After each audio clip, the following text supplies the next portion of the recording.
Satu dari tiga anak Indonesia mengalami kekerasan. Bahkan banyak dari mereka yang menghabiskan lebih dari 4 jam sehari di depan layar gadget. Lalu kita heran, kenapa mereka malas belajar?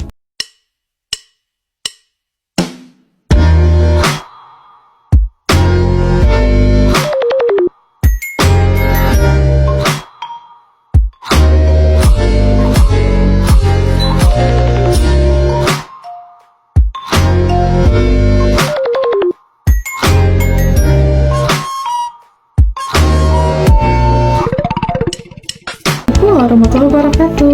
Perkenalkan, nama saya Priscilla Syami dengan NIM H2410200 dari Prodi Pendidikan Guru Sekolah Dasar. Video ini saya buat untuk memenuhi tugas UAS mata kuliah Psikologi Perkembangan Peserta Didik yang diampu oleh Profesor Dr. Rasmita Dila, MPD. Saat ini, Indonesia masih menghadapi persoalan serius dalam bidang pendidikan dasar.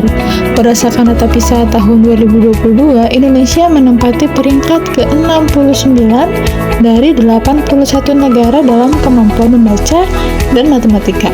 Ini artinya, banyak siswa kita tidak mampu memahami teks sederhana atau sekedar menyelesaikan soal matematika dasar. Tapi, apakah ini semata-mata salah siswa atau sebenarnya ada hal yang lebih mendasar yang belum tersentuh dalam sistem pendidikan kita? Dalam materi pertemuan ke-13 Psikologi Perkembangan Peserta Didik, kami mempelajari bahwa motivasi belajar adalah daya penggerak dari dalam diri siswa yang mengarahkan dan mempertahankan kegiatan belajar. Teori Abraham Maslow menyebutkan bahwa anak-anak hanya akan termotivasi untuk belajar jika kebutuhan dasarnya sudah terpenuhi, seperti rasa aman, kasih sayang, dan juga dukungan emosional. Bayangkan bila seorang anak yang belum sarapan, kemudian dimarahi orang tuanya, dan datang ke sekolah langsung disuruh untuk mengerjakan soal ujian, apakah dalam kondisi seperti itu, anak-anak mampu untuk menyelesaikan ujian tersebut? Dalam kondisi seperti itu, bukan nilai yang harus dikejar, tapi rasa nyaman dan proses belajarnya. Akan tetapi, motivasi anak itu tidak bisa berdiri sendiri. Ia sangat dipengaruhi oleh lingkungan belajar. Dalam pertemuan ke-14, kami mempelajari bahwa lingkungan perkembangan anak mencakup keluarga, teman sebaya, sekolah, dan juga media sosial. Sayangnya, banyak anak-anak Indonesia itu tumbuh dalam lingkungan yang kurang sportif. Menurut UNICEF, 1 dari 3 anak Indonesia mengalami kekerasan verbal di rumah atau bahkan di sekolah. Dan data dari Kominfo menunjukkan bahwa anak usia sekolah dasar menghabiskan lebih dari 4 jam per hari di depan layar gadget. Mereka lebih dekat dengan media sosial seperti Instagram atau TikTok dibandingkan dengan gurunya sendiri atau bahkan orang tuanya. Ini tentu berdampak pada emosi, fokus, dan motivasi belajar anak.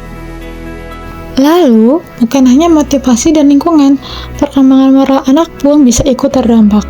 Menurut teori Lawrence Kohlberg, anak usia sekolah dasar masih berada di tahap konvensional, yaitu memahami nilai moral sebagai aturan sosial agar diterima.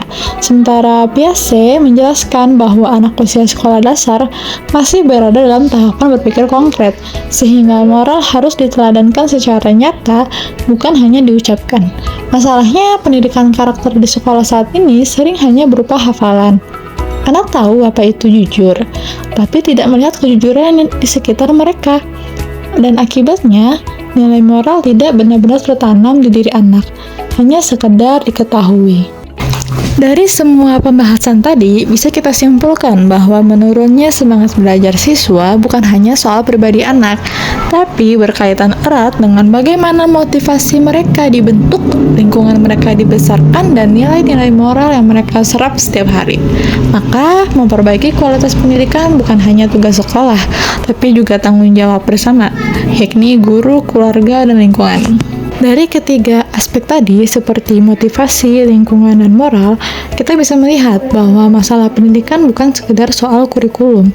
Maka ada beberapa hal yang bisa kita perbaiki. Pertama, guru perlu memahami psikologi perkembangan anak, bukan hanya fokus pada target pembelajaran. Kedua, sekolah harus menjadi ruang aman secara emosional bagi siswa. Dan ketiga, keluarga harus menjadi mitra aktif dalam pendidikan, bukan sekedar pengawas nilai rapor. Pendidikan yang berkualitas harus menyentuh hati, bukan hanya pikiran. Seperti yang kami pelajari dalam psikologi perkembangan, anak-anak belajar melalui pengamatan, pengalaman langsung, dan interaksi sosial.